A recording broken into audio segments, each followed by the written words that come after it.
One में बता रहा हूँ, प्रश्न इसलिए नहीं रहते हैं कि आप जो भी चीजें रहते हैं बहुत अच्छे से क्लियर कर देते हैं, और इस ग्रंथ में नहीं तो उसमें हो ही जाता है, इसलिए नहीं रहते हैं।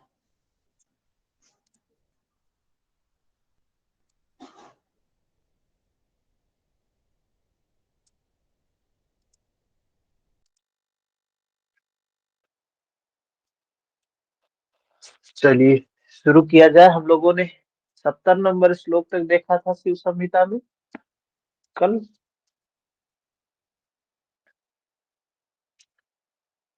तो हम सभी देख रहे हैं पंचम पटल शिव संहिता, जिसमें मुक्ति मार्ग के विघ्न बताए गए, भोग रूप, धर्म रूप, ज्ञान रूप, योग के प्रकार बताया गया, मंत्र योग, हठ योग, लय योग, राजयोग, साधक के 4 स्तर बताए गए, मृदु, मध्य, अधिमात्रक, अधिमात्रम, प्रतीकोपासना बताई गई, जिसमें हमें प्रतीक रूप में अपने इस शरीर को देखना है। इस शरीर के 3.5 हाथ की काया की जो शरीर है, काया है ये हमारी 3.5 हाथ की, इस इसको हमें प्रतीक रूप में देखना है।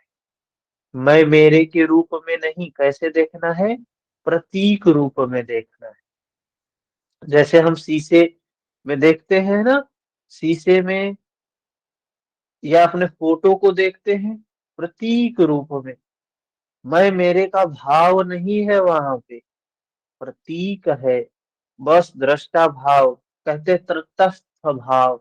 जैसे नदी के किनारे बैठे हैं, नदी बह रही है और हम तटस्थ होके देख रहे हैं, उसके बहने में हमारा कोई योगदान नहीं। ऐसे ही प्रतीक रूप में हमें अपने इस काया को क्या करना है? जानना है, अनुभव करना है, दृष्टा भाव में अनुभव करना है। कोई भोक्ता भाव नहीं है, कर्ता भाव नहीं है। तो कह रहे हैं इस प्रकार से यह प्रतीकोपासना बताई गई। सन्मुखी मुद्रा धारण करके आत्म साक्षात करना, स्वयं को देखना है, कैसे? इंद्रियों से नहीं, सन्मुखी मतलब ये बाहर की इंद्रियों को बंद करके आत्म का, स्वयं का साक्षात्कार करना है प्रतीकोपासना के द्वारा। फिर नाद उत्पत्ति होगी, है। और फिर बताया सिद्धासन के समान कोई आसन नहीं, कुंभक के समान कोई बल नहीं, खेचरी के समान कोई मुद्रा नहीं, नाद के समान कोई लय नहीं। ऐसे मेधावान साधक ब्राह्मण को प्रसन्न करके मेरे मंदिर में, इस काया रूपी मंदिर में दीक्षा ग्रहण करे और संस्कार होकर, संस्कारवान होकर अभ्यास करे, प्रैक्टिस करे। जन संपर्क का त्याग कर पद्मासन में स्थित होकर ये प्राण वायु का इड़ा और पिंगला का निरोध करे और आत्म साक्षात्कार होगा। हाँ अशोक जी। ये गुरुजी, यहाँ ब्राह्मण का क्या अर्थ होगा? ब्राह्मण का अर्थ यही होगा कि जो हमें ज्ञान दे, गुरु को कह सकते हैं। मेधावान साधक को प्रसन्न करके, मतलब गुरु को प्रसन्न करके, जिससे हम सीख रहे हैं साधना की बातें, वो प्रसन्न होना चाहिए। और गुरु कब प्रसन्न होता है? गुरु प्रसन्न कैसे होता है? तो गुरु तभी प्रसन्न होता है जब उसका शिष्य अच्छे से काम करे, योग्यता वाला योग्य शिष्य हो। हर गुरु चाहता है हमारा शिष्य योग्य हो। जैसे हम चाहते हैं कि गुरु योग्य होना चाहिए, वैसे गुरु भी चाहता है शिष्य के अंदर भी पात्रता होनी चाहिए। श्रद्धावान लभते ज्ञानम, और क्या है? विनय होना चाहिए, श्रद्धा होनी चाहिए। तो उससे उसके अंदर पात्रता आएगी, और पात्रता से वो प्रसन्न होगा। कोई पात्र व्यक्ति पाता है तो प्रसन्न होता है। ठीक है। जन संपर्क का त्याग कर बहुत पब्लिक संपर्क नहीं रखना चाहिए, और सतत अभ्यास करते रहना चाहिए। फिर विभिन्न प्रकार की विभूतियों का वर्णन किया। कंठकूपे पिपासा निवृत्ति कुर्मनाड्याम स्थैर्यम मोध ज्योतिषी सिद्ध दर्शनम, यही सब विभूतियां योग सूत्र में बताई गई है। यहाँ भी भगवान ने उन विभूतियों का वर्णन किया। फिर अन्न के बारे में बताया। 4 प्रकार के अन्न है जो चबा के, पी के, चूस चूस कर और लेह चाट कर खाए जाते हैं। इनसे रस उत्पन्न होता है। 4 प्रकार, इनसे, इन चारों से जो रस बनता है उसको क्या बताया। एक रस लिंग शरीर का पोषण करता है, स्थूल शरीर का पोषण करता है, और एक मल के रूप में बाहर निकल जाता है। लिंग शरीर बताया क्या है, वो जिसकी वजह से जन्म मिला है, संस्कारों वाला शरीर। ठीक है। स्थूल शरीर क्या है। स्थूल शरीर क्या है, तो सप्त धातुओं से ये जो हमारा शरीर है, जिसका हमने नाम रखा है। हम्म इस हमने जो नाम हम बोलते हैं, क्या नाम है, पवन नाम, क्या नाम है, अशोक नाम है, क्या नाम है, शिखा नाम है, क्या नाम है, ममता नाम है। तो ये जो हमने नाम रखा है, ये स्थूल शरीर का नाम। सूक्ष्म शरीर जो है, जो लिंग शरीर, जो कारण शरीर है, उसका हमने नाम नहीं रखा है। कोई पता ही नहीं तो रखेंगे क्या उसका नाम है। उसका नाम पता ही नहीं है। वो ही नहीं पता है तो उसको क्या समझेंगे। तो हम जो भोजन करते हैं ना, वो स्थूल शरीर के साथ साथ उस कारण शरीर का भी पोषण करता है, अर्थात उस शरीर को भी बढ़ाता है। और हमें करना क्या है, उस शरीर को समाप्त करना है। जब वो शरीर समाप्त हो जाएगा, जब सारे संस्कार समाप्त हो जाएंगे, जब सारे कारण समाप्त हो जाएंगे, तो जन्म नहीं मिलेगा, मुक्ति, मुक्ति की अवस्था है। साधना इसी बात की करनी है। तो इसके लिए मन से साधना होती है, नित्य प्रतिदिन अभ्यास करना चाहिए मन से, जो भगवान ने प्रतीक उपासना बताई। अभ्यास करते करते निरंतर अपने मन को धोते धोते, नहाए धोए का हुआ जब मन का मैल न जाए। तो ये मन को, मन के मैल को रोज धोना है, रोज धोना है, रोज धोना है। धोते धोते एक समय आएगा, मन निर्मल हो गया, सारा संस्कार कारण शरीर समाप्त हो गया। वही है मुक्ति, उसी को कहा गया मोक्ष। ठीक है ना। इसके बाद कंद तीसरा स्थान के कौन सा, बारे में बता। तीसरा शरीर तीसरा का है नाम? तीस स्थूल शरीर, एक सूक्ष्म शरीर, एक कारण शरीर, 3 शरीर बताया गया है। स्थूल शरीर यही है जो स्थूल रूप में हम जिसको देख छू नाम ये सब जानते हैं। सूक्ष्म शरीर बताया, मन बुद्धि अहंकार चित्त चैतन्य ये सब मिलके होता है। और कारण शरीर वो संस्कार वाला है, जिसकी वजह से जन्म मिला है, जिसको लिंग शरीर कहा गया। ठीक है।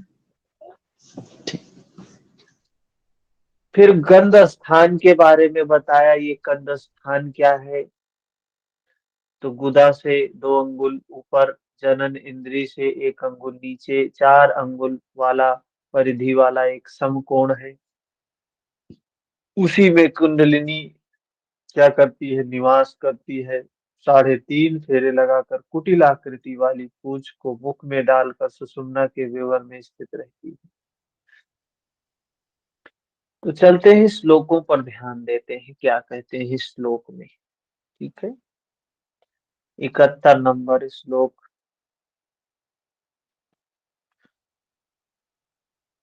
सिर के पिछले भाग पर ध्यान करने पर योगी मृत्यु को जीत लेता है।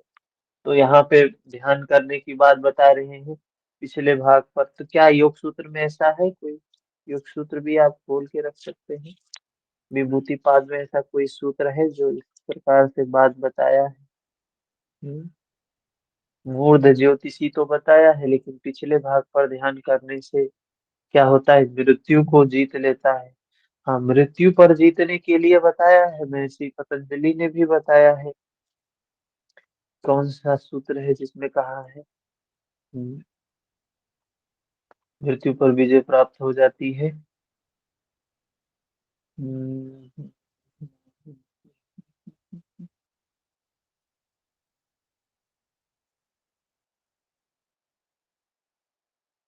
कोई सूत्र तो है।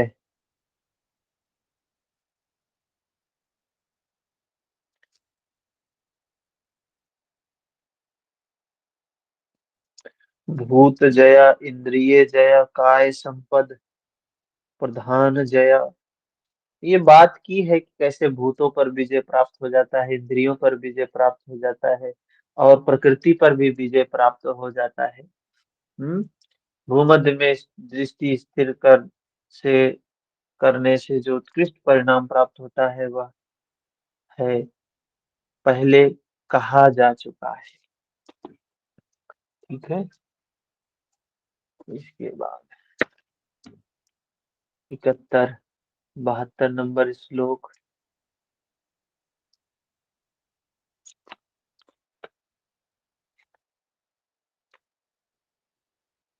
चारों प्रकार, अच्छा, चर्ब पेय लेह अचोस के अन्न से उत्पन्न रस तीनों भागों में विभाजित होता है। उसमें जो सर्वाधिक सारभूत भाग रहता है उसे लिंग शरीर का पोषण होता है। तो बताया चार प्रकार के जो ये अन्न अन्न है, इनका जब पाचन होता है तो ये क्या होता है? तीन भागों में विभाजित होता है। जिसमें सर्वाधिक पहला भाग, सबसे ज्यादा भाग जाता है लिंग शरीर को, जिसको कारण शरीर कहा है। दूसरा होता है सारभूत भाग रहता है, लिंग शरीर को जाता है। दूसरा भाग इस शरीर को पुष्ट करता है। तीसरा भाग मलमूत्र के रूप में बाहर निकल जाता है। 73 नंबर श्लोक तक यही बातें बताई गई। फिर 74 नंबर श्लोक। प्रथम दो रस नाड़ी रूप में बताए गए हैं, वे सभी नाड़ियां पांव से लेकर मस्तक पर्यंत शरीरस्थ वायु का पोषण करती हैं। पहले जो दो रस बताए गए, जो लिंग शरीर और स्थूल शरीर का पोषण करते हैं, कह रहे हैं नाड़ी रूप में बताए गए हैं, वे सभी नाड़ियां पांव से लेकर मस्तक पर्यंत शरीरस्थ वायु का पोषण करती। फिर जब इन सभी नाड़ियों के द्वारा, 75 नंबर श्लोक, जब इन सभी नाड़ियों के द्वारा वायु का संचार होता है, तभी अन्न का रस इस शरीर में संभाव से प्रवर्तित होता है। उस अन्न के बारे में बता रहे हैं, अन्न का पाचन कैसे होता है और इस शरीर में प्रवर्तित होता है कैसे? जब इन सभी नाड़ियों के द्वारा वायु का संचार होता है। वायु का संचार इन सभी नाड़ियों के द्वारा जब होता है। 76 नंबर श्लोक। इन सब नाड़ियों के कर्म व्यापार में 14 नाड़ियों की प्रमुखता मानी गई है। इन सब नाड़ियों के कर्म व्यापार में 14 नाड़ी प्रमुख मानी गई। तो शिव संहिता में नाड़ियों का वर्णन कौन से अध्याय में किया गया है? हम्म नाड़ियों का वर्णन शिव संहिता में कौन से अध्याय में? 4।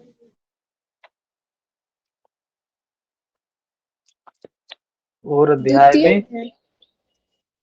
द्वितीय अध्याय में है, 14 नाड़ियों का वर्णन किया गया है, जिसमें 3.5 लाख नाड़ियां सब बताई गई हैं। 14 प्रमुख हैं और एक एक नाड़ी और है चित्रा, जिसको लेके 15 नाड़ियां बताई गई। ठीक है।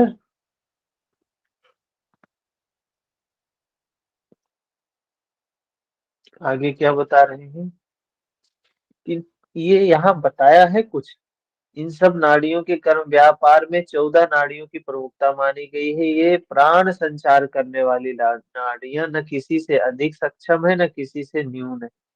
कह रहे हैं ये 14 जो है किसी से कम नहीं है, किसी से ज्यादा भी नहीं, बराबर है। आपस में ये 14 बराबर है। इसके बाद 77 नंबर श्लोक में बताया गया कि गुदा से 2 अंगुल ऊपर, जनन इंद्री से 1 अंगुल नीचे, वो समकोण है, कंद का स्थान बताया, जहां से 3.5 लाख नाड़ियां निकली है। तो एक प्रश्न बन सकता है कि कंद का वर्णन किस में किया गया है। इसको नोट कर लेंगे नोट में अपने। हाँ, ठीक है ना सुखदा जी, इसको नोट करेंगे।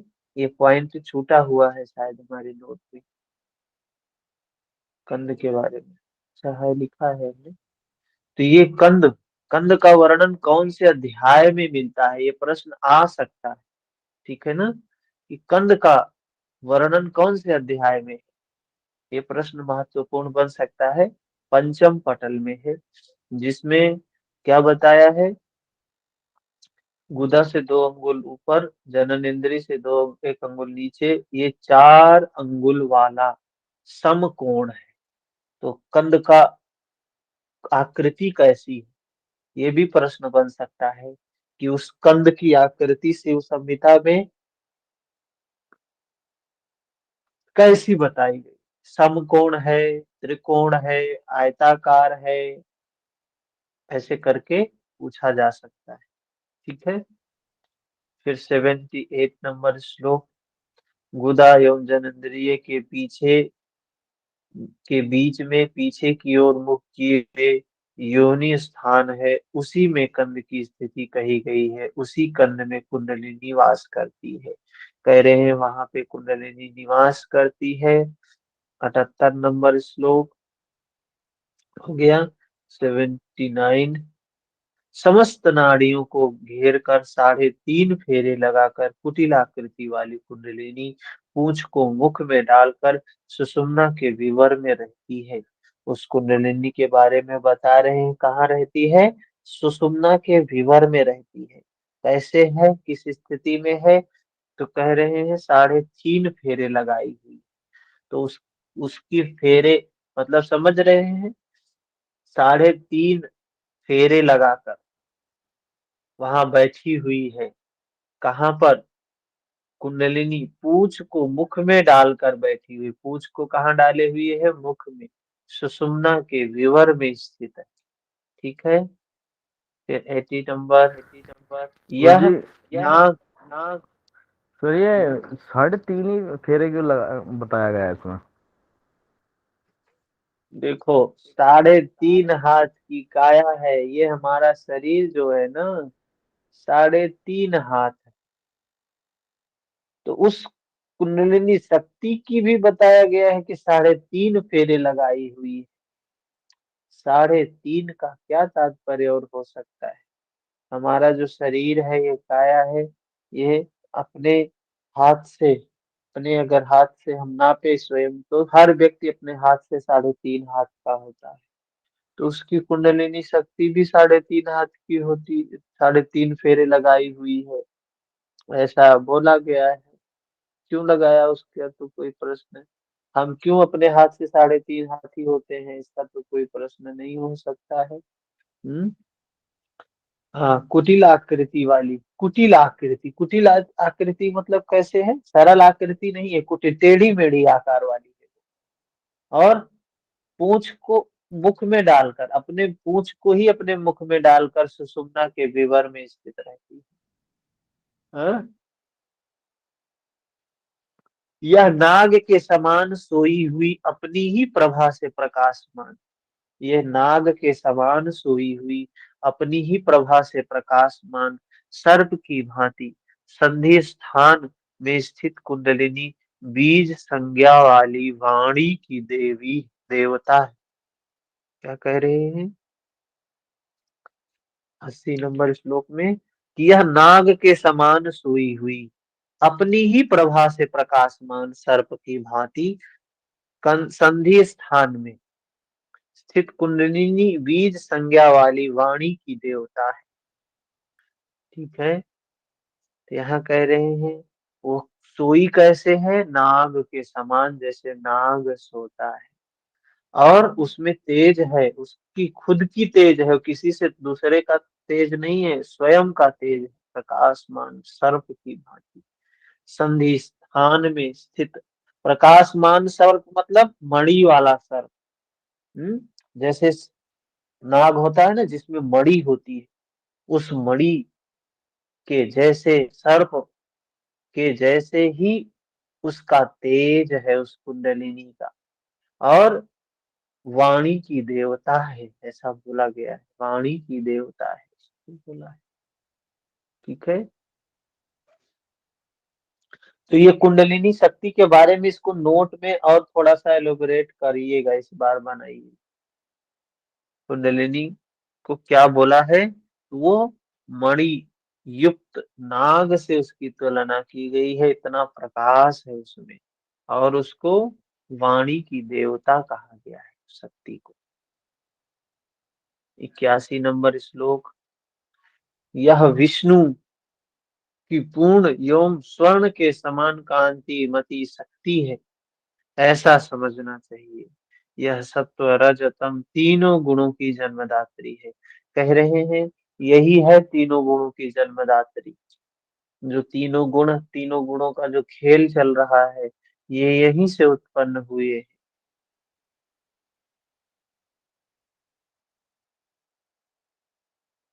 82 नंबर श्लोक,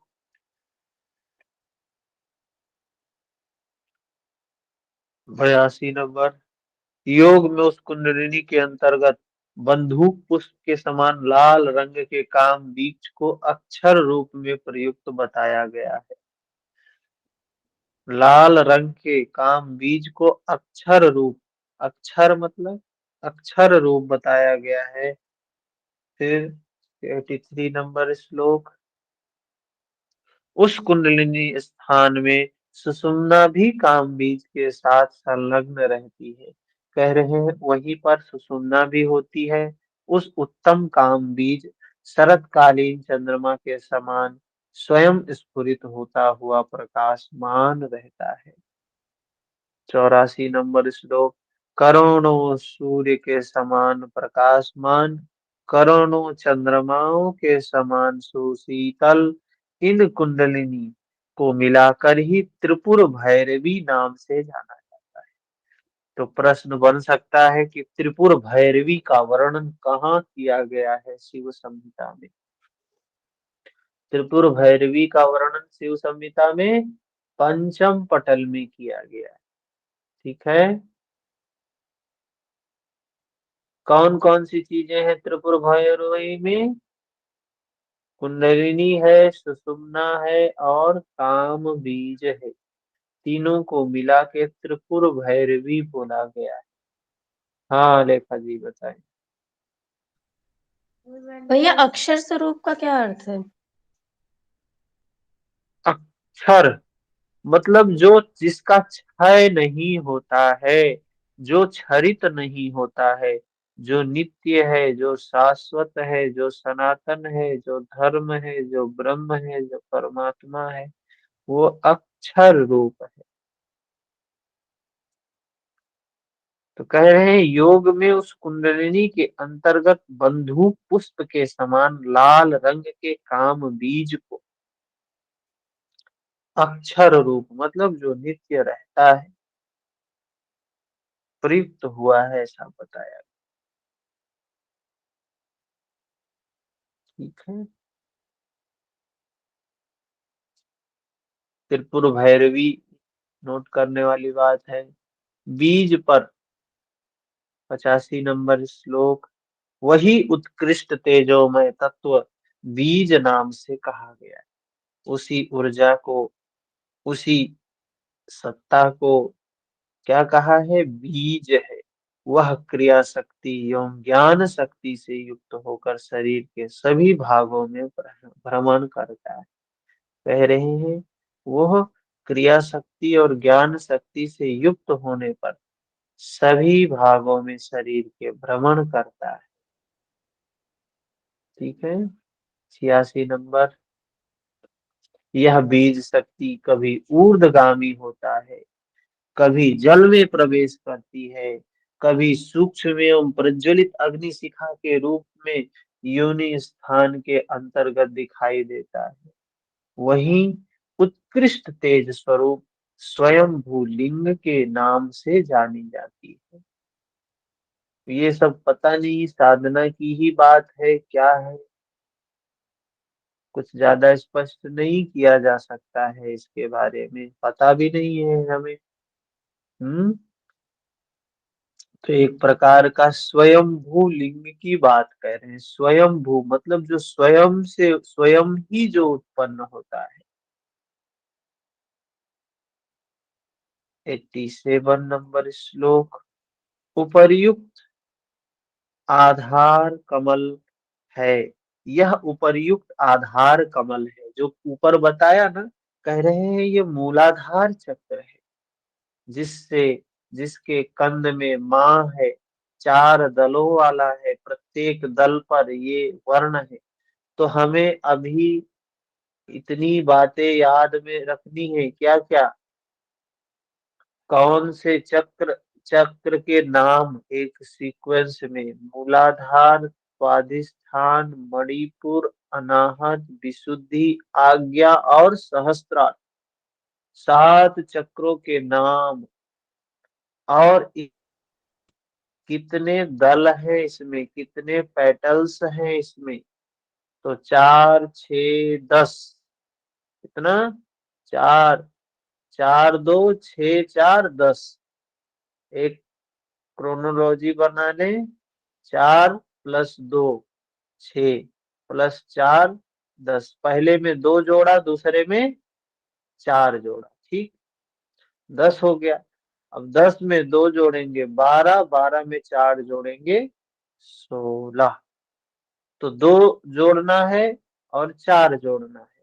तो सबसे पहले नीचे वाला है 4, 4 में 2 जोड़ा, ऊपर वाले चक्र में 6 पेटल्स हुए।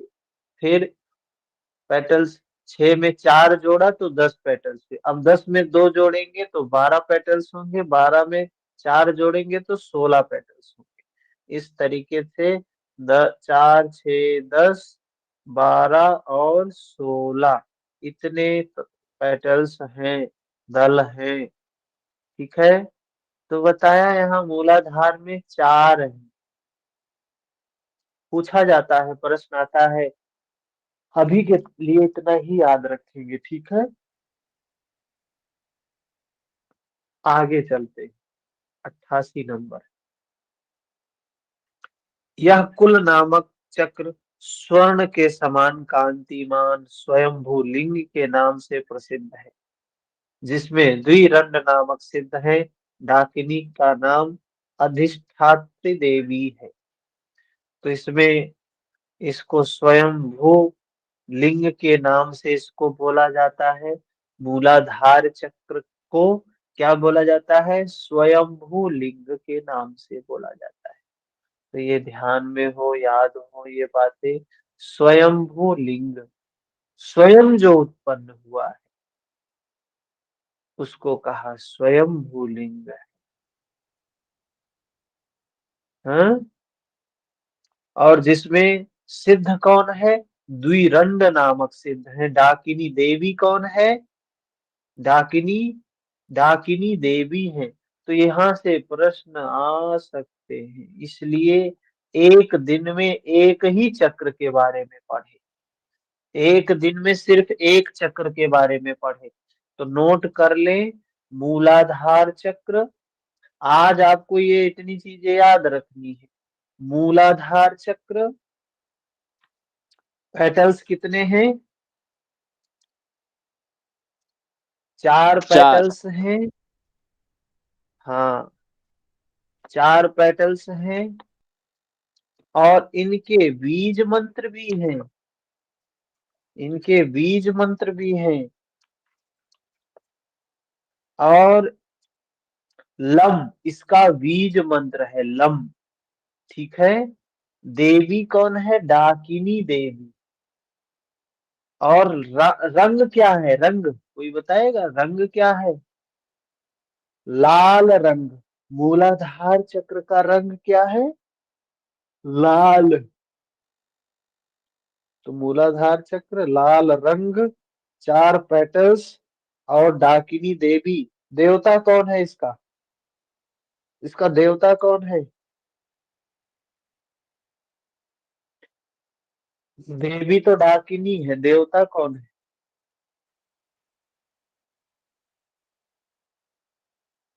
किसी को नहीं पता? प्रश्न ऐसे गणेश। आएगा, मूलाधार चक्र। गणेश। हाँ, गणेश देवता है। और वाहन क्या है इसका? इस चक्र का वाहन किसको बोला गया है?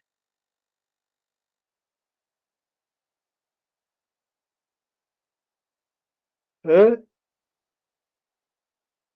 गणेश, गणपति, हाथी। इसका हाथी वाहन क्या सफेद है? सर, सफेद हाथी है क्या? हाथी। हाथी ही बोला गया है, सफेद हाथी नहीं है, विशुद्धि चक्र का सफेद हाथी। अच्छा। ठीक है। और तत्व कौन से हैं? 5 तत्व है हमारे शरीर में, पृथ्वी, जल, वायु, अग्नि, आकाश। तो मूलाधार चक्र में कौन सा तत्व है? पृथ्वी तत्व है। पृथ्वी। पृथ्वी। हाँ, पृथ्वी तत्व है। और 5 वायु है, प्राण, अपान, समान, उदान, व्यान। तो इसमें से कौन सी वायु है मूलाधार चक्र में? अपान वायु। हाँ, अपान अपान वायु। वायु। हाँ, अपान वायु है। और बीज मंत्र है लम। लम। ठीक है। आज, हाँ, आज आप सबको ये इतनी बातें याद रखनी है। और मूलाधार चक्र को एक्टिव करने के लिए एक फॉरवर्ड आसन है पाद हस्तासन, एक बैक बेंडिंग आसन है भुजंग आसन। पाद हस्तासन और भुजंग आसन करने पर मूलाधार चक्र एक्टिवेट होता है, मूलाधार चक्र पर प्रभाव पड़ता है।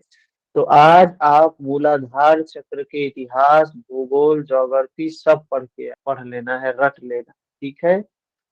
मूलाधार चक्र, लाल वर्ण, 4 पेटल्स। गणेश उसके देवता हैं। देवी डाकिनी देवी। पृथ्वी तत्व। पृथ्वी तत्व क्या होता है? और अपान वायु, पृथ्वी और अपान के काम को भी समझ ले। पृथ्वी तत्व मल मूत्र, और अपान वायु इसको बाहर निकालने का काम करती है।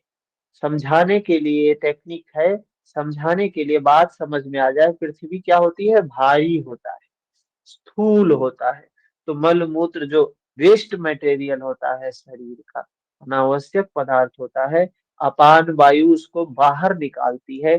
तो वो मार्ग जो होता है वो मूलाधार के आसपास का होता है। ठीक है।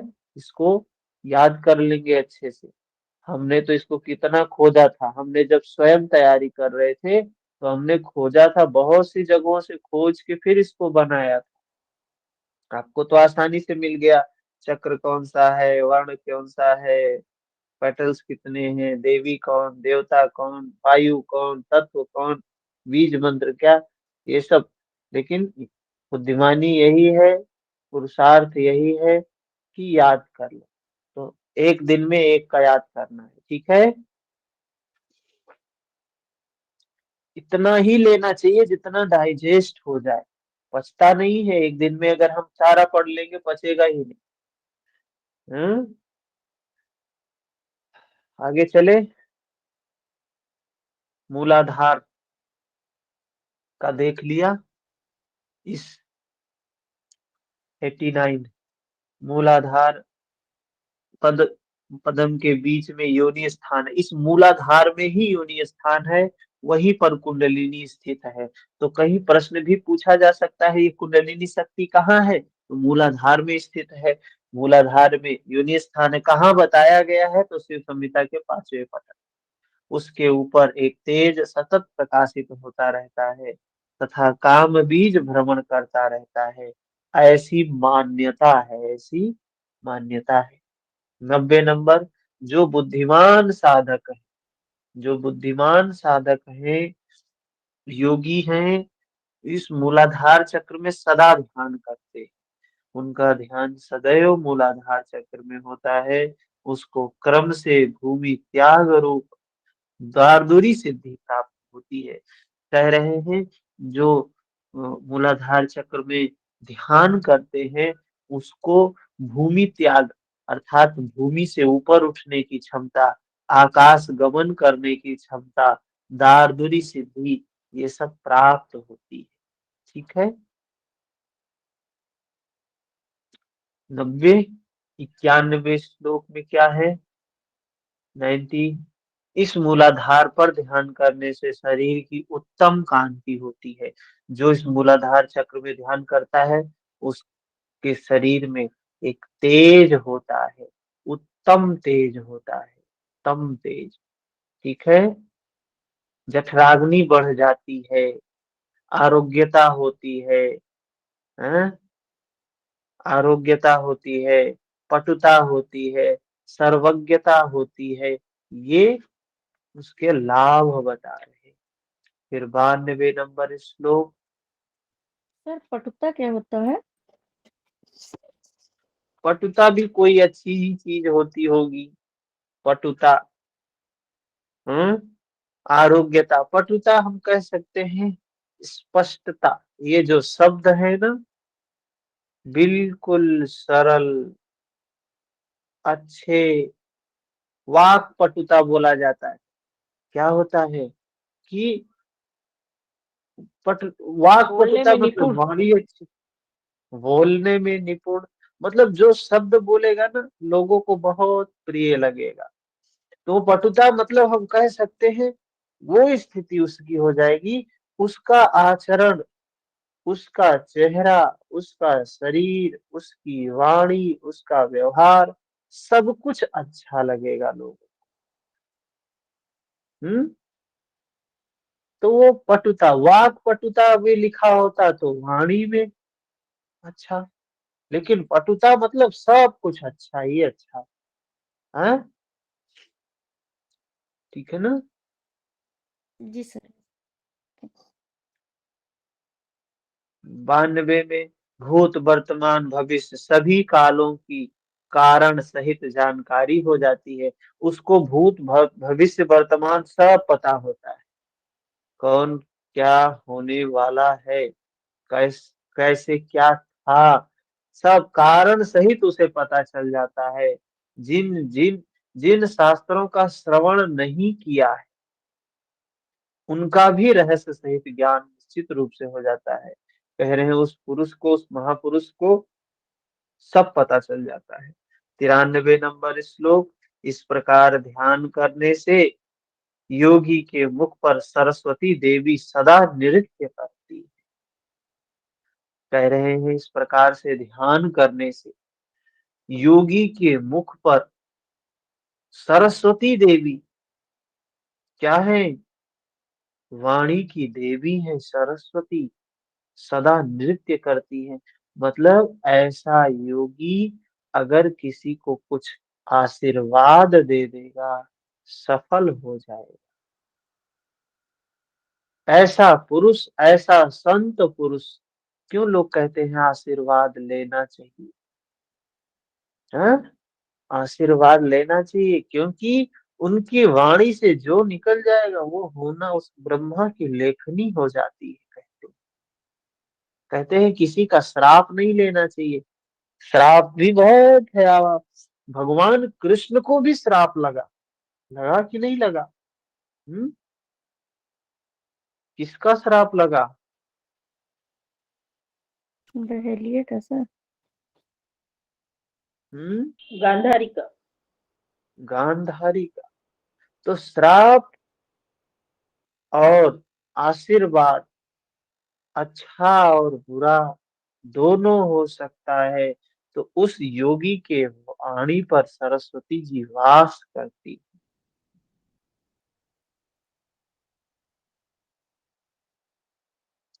उसे मात्र जाप करने से ही मंत्र की सिद्धि हो जाती है, इसमें कोई संदेह नहीं। फिर 94 नंबर श्लोक बताया कि गुरु के आशीर्वाद से बुढ़ापा, मृत्यु, विविध दुख समूहों का नाश हो जाता है। गुरु के आशीर्वाद से प्राणायाम के अभ्यासियों को इस परमोच्च ध्यान साधना करनी चाहिए। योगियों में श्रेष्ठ साधक मात्र ध्यान के अभ्यास से समस्त पापों से मुक्त हो जाते हैं। तो कह रहे हैं कि योगियों को प्राणायाम की साधना का अभ्यास, परमोच्च ध्यान की साधना करनी चाहिए। प्राणायाम के अभ्यासियों को इस उच्च ध्यान की साधना करनी चाहिए। योगियों में श्रेष्ठ साधक मात्र ध्यान के अभ्यास से ही समस्त पापों से मुक्त हो जाते हैं। ठीक है। जब इस स्वयंभू लिंग नामक मूलाधार पदम पर ध्यान किया जाता है, तो इस मूलाधार चक्र का एक नाम और क्या है, नोट कर लीजिए, स्वयंभू लिंग। ठीक है, जहां पर वाग्भव बीज है। स्वयंभू लिंग नामक मूलाधार पदम पर ध्यान किया जाता है, तब उसी क्षण सभी पापों का समूह निश्चित रूप से नष्ट हो जाता है। ठीक है। 96 नंबर, मूलाधार पदम में ध्यान करने वाला अपने चित्त में जिस जिस वस्तु की कामना करता है, वह सब उसे प्राप्त हो जाता है। कह रहे मूलाधार में जो जो ध्यान करेगा, वो फिर उस चित्त में जो भी चीज की कामना करेगा, क्या कहते हैं, हैं? हरि का वो स्वामी तुलसीदास जी कहते हैं, जो इच्छा करी हो मन माही, हरि प्रसाद कछु दुर्लभ नाही। सारी इच्छाएं पूरी हो जाती है, लेकिन वो इच्छाएं धर्म संगत होनी चाहिए। एक तरफ तो इच्छाओं को मारने के लिए कहा है, एक तरफ तो कामनाओं को मारने के लिए कहा है, तृष्णा को मारने के लिए कहा है, और एक अवस्था आती है जहां पर वो इच्छाएं स्वतः ही पूर्ण हो जाती है। ठीक है, वह सब उसे प्राप्त हो जाती है। इसका निरंतर अभ्यास करने से मोक्ष दायक परमात्मा का दर्शन होता है। सबसे बड़ी इच्छा क्या है, उस ब्रह्म को प्राप्त करना, उस ब्रह्म के साथ ऐक्य स्थापित करना सबसे बड़ी इच्छा है। 97 नंबर, बाह्य की अपेक्षा आभ्यंतर ध्यान। कह रहे हैं भगवान श्री शिव की बाहर की अपेक्षा ध्यान कैसा होना चाहिए, भीतर होना चाहिए। उसका प्रयत्न पूर्वक अभ्यास करना चाहिए। इससे श्रेष्ठ अन्य कोई दूसरा ध्यान नहीं है, ऐसा मेरा मत है। भगवान कह रहे बाहर ध्यान देने की जरूरत नहीं है, ध्यान भीतर होना चाहिए। 98 नंबर, जो साधक अपने अंदर विद्यमान आत्म स्वरूप शिव का त्याग कर बाह्य देव की पूजा करता है, वही भगवान कृष्ण की ही बात कह रहे हैं।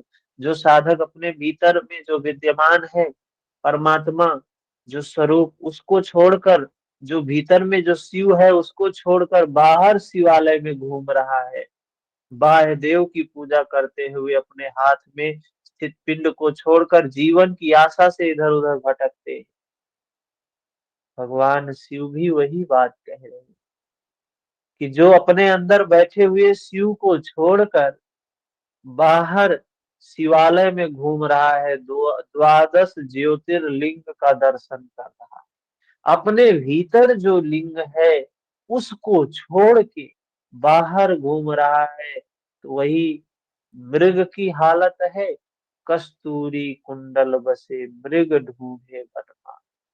वही हालत है ना। तो भगवान कह रहे स्वयं में जो अंदर में जो ध्यान है उसको करना है, अंदर में जो शिव है उसका ध्यान करना है। अपने हाथ में पिंड को छोड़कर, अपने हाथ में स्थित पिंड को छोड़कर जीवन की आशा से इधर उधर जीवन भर भटकते रहते हैं, कर्म कांड करते रहते हैं, यही चल रहा है ना। आत्म आलस्य का त्याग करके प्रतिदिन आत्म तत्व का चिंतन करना चाहिए, अर्थात प्रतिदिन ध्यान करना चाहिए। इसी से सम्मत सिद्धियां प्राप्त होती है, इसमें संदेह करने की कोई बात नहीं है। जो आनंद ध्यान में है, जो अवस्था ध्यान में है, बाहर कहीं नहीं मिल सकती है। जो सुख शांति ध्यान में है, वो बाहर कहीं नहीं मिल सकती है। इसी से समस्त सिद्धियां प्राप्त होती है, इसमें कोई संदेह नहीं। 100 नंबर श्लोक। निरंतर अभ्यास किए जाने पर 6 महीने के अंदर सफलता प्राप्त हो जाती है। उसकी सुषुम्ना नाड़ी में प्राण वायु का प्रवेश भी निश्चित रूप से हो जाता है। कह रहे निरंतर अभ्यास अगर 6 महीने तक किया जाए तो निश्चित ही सफलता प्राप्त होती है और वायु सुषुम्ना नाड़ी में प्रवेश कर जाती है। कोई प्रश्न यहाँ तक? कोई प्रश्न सर नहीं है? जी सर, ये जैसे अभी आपने बताया 6 महीने के अंदर सफलता प्राप्त हो जाती है, तो ये हाँ मूलाधार चक्र की बात कर रहे हैं ना, उस पर ध्यान लगाने से हाँ, विभूति। लेकिन हाँ, वो ध्यान कैसे करना है? ज्ञान चक्षुषा उसको देखना है, अनुभूति करना है। क्या देखना है? बाहर तो हम बैठेंगे तो पहले कल्पना ही जी शुरू हो जाती है, मन में कल्पना ही शुरू हो जाती है ना। जी तो ये कहा है किसी ब्राह्मण किसी गुरु से हमको सीखना है।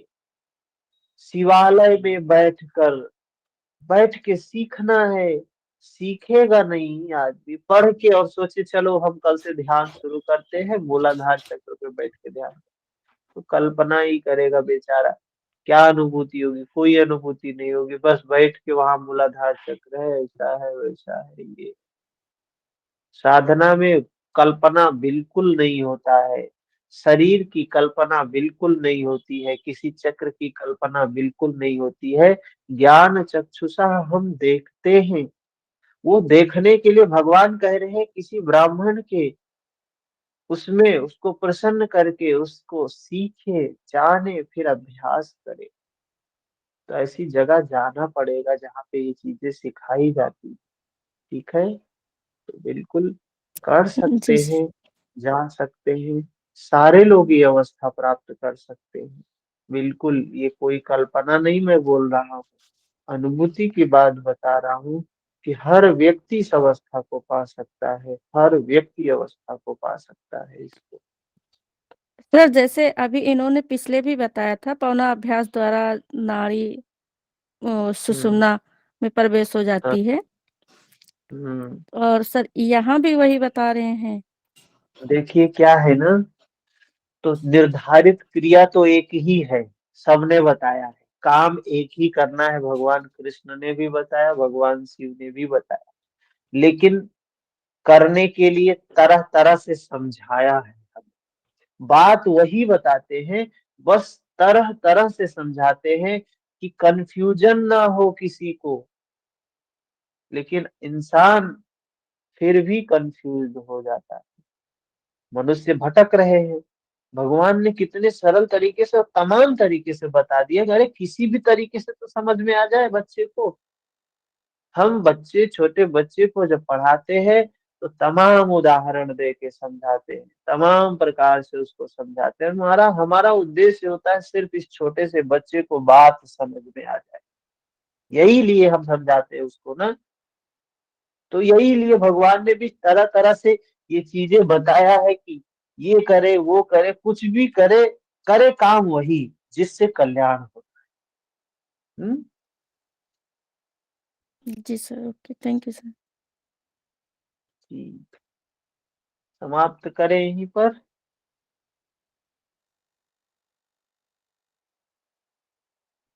जी सर, आज के लिए यही इतना काफी है। हमें पता है कितना काफी है, क्योंकि हमें पता चल जाता है कि कितना आप डाइजेस्ट कर सकते हैं। हाँ? खींचने को तो हम 10 श्लोक और खींच सकते हैं, लेकिन वो वोमिटिंग होने लगेगी। चलिए ठीक। उपनिषद भी हम चाह रहे हैं कि हम क्लास शुरू कर लें और उपनिषद भी एक एक उपनिषद एक एक दिन में 2-2 दिन में पढ़ते हुए निकल चले। 18 उपनिषद है, उनको भी पढ़ना है, बहुत जरूरी है। ठीक है, देखते हैं हरिओम शाम का सर। कोई हरिओम। सर एक बात आपसे कहनी थी। सर सुखदा जी ने बहुत अच्छा नोट्स बनाया था, आपको दिया था, बट सुखदा जी वाला थोड़ा वो और अंदर से बनाई है, तो क्या सर उनका मिल जाएगा? हाँ मिल जाएगा, बिल्कुल मिल जाएगा, जो है यहाँ सबके लिए। हाँ, जी सर, ओके ओके। ठीक। हरिओम गुरुजी।